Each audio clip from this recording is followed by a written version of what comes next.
Pray the Lord, सबको जय मसीह की। खुदा का शुक्र करते हैं आज के अच्छे समय के लिए। आइए हम बाइबल के वचनों को थोड़ा सीखेंगे, उन पर मनन करेंगे। भजन संहिता एक, उसका पहला जो वर्ष है उसमें यूं लिखा है, क्या ही धन्य है वह पुरुष दुष्टों की युक्ति पर नहीं चलता। सो पवित्र कलाम हमें समझाता है कि धन्य वह है जो दुष्टों की युक्ति पर नहीं चलता।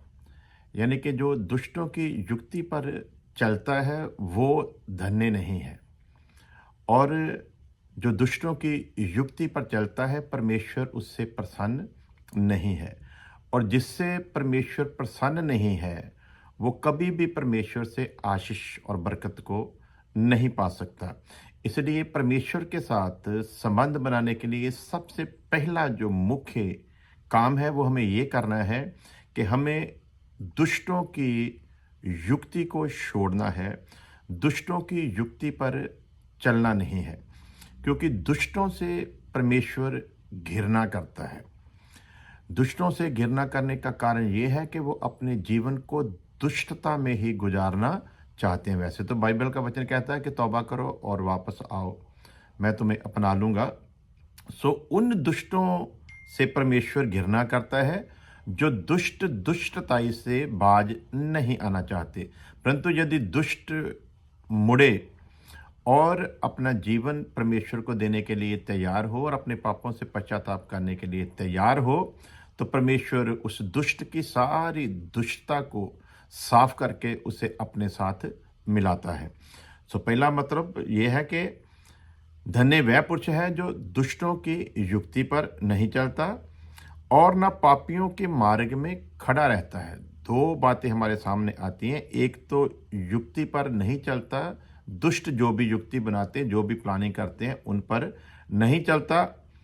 दूसरा, वह पापियों के मार्ग में खड़ा नहीं होता। परमेश्वर चाहता नहीं है कि जिसको वो अपनाए वो पापियों के मार्ग में खड़ा भी हो। खड़े होने से मतलब है कि वो उनके संगति ना करे। पापियों के बीच में जाकर हमें बाइबल का प्रचार तो करना है, लेकिन पापियों जैसे पाप के काम नहीं करने, जैसे वो पाप के गुलाम होकर जीवन को जी रहे हैं वैसे हमें अपनी ज़िंदगी को नहीं बताना और ना ही नहीं बिताना है। और ना ही आगे लिखा है, और ना ठट्ठा करने वालों की मंडली में बैठता है। क्योंकि जहाँ परमेश्वर का मजाक उड़ाया जाता है, जहाँ ठट्ठेबाजी की जाती है, वो बेशक परमेश्वर के खिलाफ हो या परमेश्वर के बनाए हुए इंसान के खिलाफ हो या परमेश्वर के धर्मी जनों के खिलाफ हो, यहाँ भी ठट्ठे उड़ाए जाते हैं। परमेश्वर इन सब से घृणा करता है। सो तीन बातें हमारे सामने आई हैं। पहली बात, दुष्टों की युक्ति पर नहीं चलता। दूसरी बात, पापियों के मार्ग में खड़ा नहीं होता। और तीसरी बात, ठट्ठा करने वालों की मंडली में नहीं बैठता। आपने देखा होगा अमेरिका के कैलिफोर्निया लॉस एंजल्स में आग ने जो कहर बरसाया है और जो वहाँ पर सारा इतना एक दर्दनाक माहौल बना है, उसके पीछे का जो मुख्य कारण है, वहाँ 2 दिन पहले ही, यानी कि एक दिन ही बीच में गुजरा है, 2 दिन पहले ही वहाँ परमेश्वर को ठट्ठों में उड़ाया गया था। और कुछ समय पहले ही वहाँ पर पवित्र बाइबल को एक औरत की ओर से फाड़ा गया था और परमेश्वर के नाम की निंदा की गई थी। सो परमेश्वर पवित्र है, वो पवित्र लोगों में रहता है, पवित्र लोगों को पसंद करता है। और जहाँ ठट्ठेबाजी होती है वहाँ परमेश्वर घृणा करता है। सो इन तीन बातों को सबसे पहले हम अपने जीवन में अपनाएं।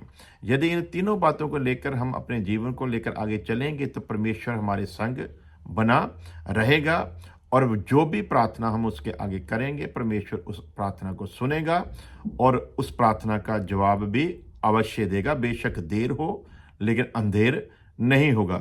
सो आज के लिए मैं समझता हूँ इतना काफ़ी है कि हमें ना तो दुष्टों की युक्ति पर चलना है, ना पापियों के मार्ग में खड़े होना है और ना ठट्ठा करने वालों की मंडली में बैठना है। और आगे है, परंतु वह तो यहोवा की व्यवस्था से प्रसन्न होता है।